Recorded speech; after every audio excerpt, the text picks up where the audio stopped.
Hiniling ng House Impeachment Prosecution Panel sa Senado na pasagutin na si Vice President Sara Duterte sa Articles of Impeachment laban sa kanya. Ang tugon dyan ni Senate President Cheese Escudero sa report ni Tina Panganiban Perez.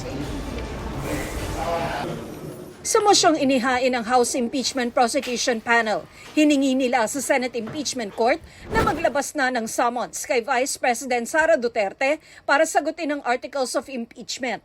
Ayon po sa rules of impeachment ng Senado, pag mayroong na-file sa Senado na impeachment complaint, the Senate shall start the proceedings forthwith. Simulan kaagad. Anong ibig sabihin ng forthwith? Without delay. Right away. Without delay.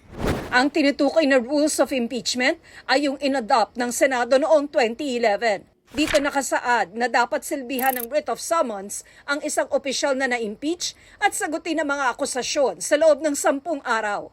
Nilinaw ng House Prosecution Panel na hindi naman ito pinipressure ang Senado, pero ayaw raw nitong maakusahang lumalabag sa konstitusyon.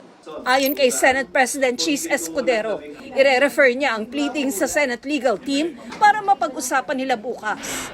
We are of the opinion that legally sound naman po yung aming motion. However, we do understand that the good Senate President might have a differing opinion, and thus we would understand the reason for them to refer to their legal team. Nauna nang sinabi ni Escudero na uusad lang ang impeachment sa Senado kapag nag-resume na ang sesyon sa June 2. Ang impeachment court, iko-convene pa lang sa June 3 at ang summons sa June 4 pa may issue. Sakali namang nasa the Netherlands pa ang bise pag naglabas ng summons, If she would still be abroad, can still file her answer and just approach the nearest consulate to have it apostilled.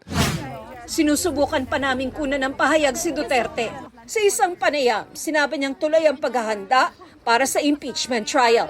Okay naman na yung sa impeachment kasi before nangyari yung extraordinary rendition o pagkuha kay Pangulo doon sa Pilipinas, nabuo na yung team ng impeachment. So on that point, okay na sila and they're preparing for trial.